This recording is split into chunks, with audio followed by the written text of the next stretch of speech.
Hi friends అందరికీ నమస్కారం. Doctor మూర్తి plant వారిని ఆదరిస్తున్నందుకు అందరికీ కూడా కృతజ్ఞతలు.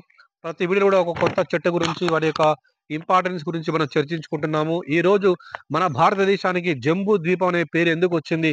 పురాణాల్లో ముఖ్యంగా మార్కండేయ పురాణం కావచ్చు, బ్రహ్మాండ పురాణంలో జంబూ ద్వీప వర్ణన చేశారు. దానికి కారణం ఏంటంటే ఇప్పుడు మీరు వీడియోలో చూస్తున్నటువంటి ఈ యొక్క నేరేడు చెట్లే.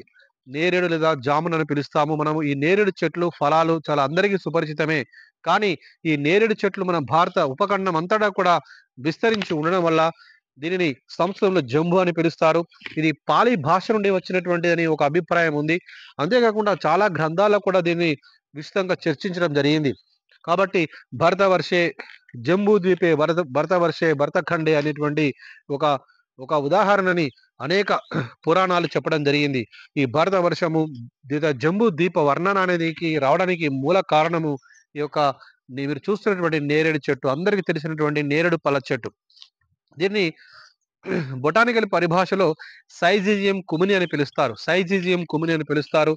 మిర్టేసి బొటానికల్ కుటుంబానికి చెందినటువంటి మొక్క. మిర్టేసి బొటానికల్ చెందినటువంటి మొక్క భారతదేశం అంతటా కూడా ఎక్కువగా పెరుగుతుంది. భారతదేశం ఉపఖండం మనకు భారత ఉపఖండం అంతటా కూడా ఇండియన్ సబ్ కాంటినెంట్ అంతటా కూడా పెరిగేటువంటి మొక్క ఈ సైజిజియం కుమిని లేదా మిర్టేసి.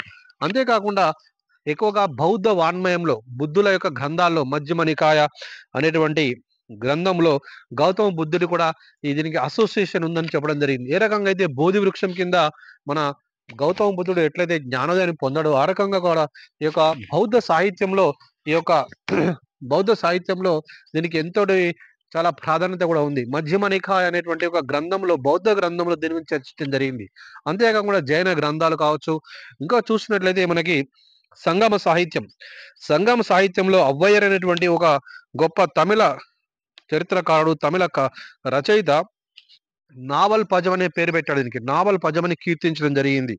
అంతేకాకుండా అశోకుడు తన యొక్క శాసనాల్లో జంబూ ద్వీప వర్ణన చేశాడు. ఎక్కువగా శాసనాల్లో జంబూ ద్వీపం అనే ప్రస్తావన చేయడం జరిగింది. ఎందుకంటే భారతదేశం అంతటా కూడా నేరేడు చెట్లు వ్యాప్తి చెందాయి.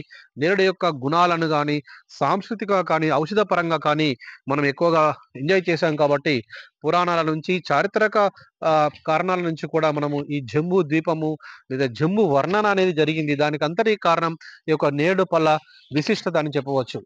ఈ చారిత్రక కారణాలు, పౌరాణిక కారణాలు ఉన్నప్పటికీ కూడా సాంస్కృతికంగా కూడా దీని యొక్క ప్రాధాన్యత చాలా వెలకట్టలేనిది, విడతీయలేనిది. ముఖ్యంగా మన తెలుగునాట చూసినట్లయితే ఏ సందర్భం వచ్చినా కూడా పెళ్లిళ్ళు కానీ, శుభకార్యాల్లో కూడా ఈ యొక్క నేరేడు పళ్ళతోని మనము ఈ నేరేడు పళ్ళ చెట్టు ఒక కొమ్మలతోని పందిళ్లు వేసి పందిలతోని అలంకరించేటువంటి సాంప్రదాయం. ముఖ్యంగా వివాహ సంప్రదాయాల్లో తెలుగునాట దీని ఒక పందిలు వేస్తారు. ఇది అందరికీ తెలిసిన విషయమే. అంటే ఇలాంటి సాంస్కృతికంగా కూడా చాలా విడదీయలేని సంబంధం ఉంది మన యొక్క నేరేడు చెట్టు లేదా జంబు అని పిలుస్తారు, జామున్ అని పిలుస్తారు, తెలుగులో నేరేడు పళ్ళ చెట్టు అని కూడా పిలుస్తారు. కొన్ని ప్రాంతాల వరంగల్, ఖమ్మంలో దీన్ని జిన్న చెట్టు అని కూడా పిలుస్తారు, జిన్నా అని కూడా పిలుస్తారు. ఏ రకంగా పిలిచినా కూడా ఈ చారిత్రకంగా, సాంస్కృతికంగా అనేక ప్రాముఖ్యత కలిగినటువంటి ఈ చెట్టు అనేక ఔషధ గుణాలు కూడా కలిగి ఉంది. ముఖ్యంగా మనం తింటూ ఉంటాం నేరేడు పళ్ళు. అవి డైయూరిటిక్ గా పనిచేస్తుంది. డైయూరిటిక్ అంటే కిడ్నీ యొక్క పనితీరును మెరుగుపరుస్తుంది. మనకి పళ్ళు తిన్నా, లేకపోతే గింజల యొక్క పొడిని తీసుకొని తిన్నా, తాగినా కూడా, కషాయంగా తాగినా కూడా అవి మనకి కిడ్నీ యొక్క పనితీరును మెరుగుపరుస్తుంది. అంతేకాకుండా బార్క్ మనకి ఈ యొక్క బెరడును కనుక చూసినట్లయితే మనకి బెరడు ఉంటుంది. బెరడును కనుక చూసినట్లయితే ఈ బెరడు కూడా బెరడు పొడి చూస్తుంటే యాంటీ డయాబెటిక్ యాక్టివిటీ కలిగి ఉంటుంది. యాంటీ డయాబెటిక్ యాక్టివిటీ కలిగి ఉంటుంది. షుగర్ వ్యాధి నివారణకు చాలా మంచి పనిచేస్తుంది. ఈ యొక్క బెరడు తీసి పొడిని మనం తీసుకున్నట్లయితే అంటే ప్రతిదీ కూడా ఆకులు కానీ, బెరడు కానీ, పండ్లు కానీ, విత్తనాలు కానీ ప్రతి ఒక్కటి కూడా ఔషధ గుణాలను కలిగి ఉంది ఈ నేరేడు. అంతేకాకుండా ఇంకా చూసినట్లయితే మనకి డయేరియా లాంటి వ్యాధులు కూడా తగ్గిపోతాయి.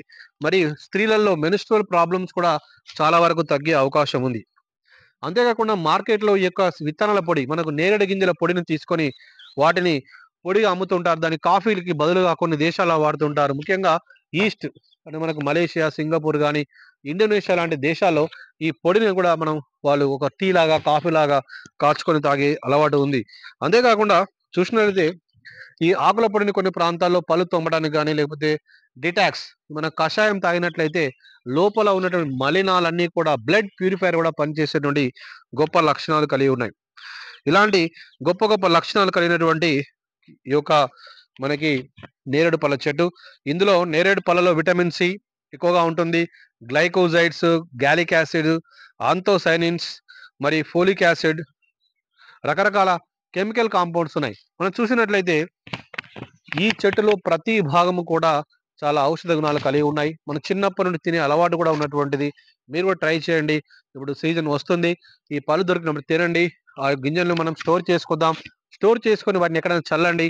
మరి తిన్న తర్వాత గింజలు పడేయకుండా చల్లితే రాబోయే వర్షాకాలంలో తిరిగి అవి మొలకెత్తుతాయి. ఎందుకంటే ఎక్కడ చూసినట్లయితే రహదారులకు ఇరువైపులా, రోడ్డుకి ఇరువైపులా గానీ, లేదా వన మహోత్సవంలో గానీ, హరితహారంలో గానీ ఈ చెట్టుని ఎక్కువగా నాటుతున్నాము. ఇది సతత హరితంగా ఉంటుంది. ఈ చెట్టు చూడండి ఎప్పుడు ఎండిపోదన్నమాట. కాబట్టి చక్కటి నీడనిస్తుంది. పక్షులకు గానీ, ఇతర జంతువులకు, చిన్న చిన్న ఉడతలకు వాటికి ఆవాసాన్ని కలిగిస్తుంది. ఈ రకంగా సాంస్కృతికంగా, చారిత్రకంగా, పురాణ పరంగా, మనకి భౌగోళిక పరంగా, మెడిసినల్ పరంగా, అంతేకాకుండా పర్యావరణ పరంగా కూడా ఎంతో మేలు చేసేటువంటి నేరేడు లేదా జంబూ ద్వీప వర్ణనకు కారణమైనటువంటి మన నేరేడు చెట్టుని మనం నాటుదాము. దీన్ని సంరక్షించుకుందాము. ఎక్కువగా నాటినట్లయితే పచ్చదనము మరియు ఆరోగ్యము అన్నీ మిగులుతాయి. చూసారా? ఈ నేరేడు చెట్టు వెనుక ఇంత చరిత్ర దాగి ఉంది. ఓకే. చాలా విషయాలు మీకు మేము అందించామని అనుకుంటున్నాము. డాక్టర్ మూర్తి ప్లాంట్ వరల్డ్. మీరు దయచేసి వాచ్ చేయండి, లైక్ చేయండి, షేర్ చేయండి. కామెంట్స్ రూపంలో దీన్ని ఎలా ఇంప్రూవ్ చేయాలో చెప్పండి. ఈ వీడియోను మీరు చూసినందుకు చాలా చాలా ధన్యవాదాలు. Thank you doctor Murthy plant world. Thank you.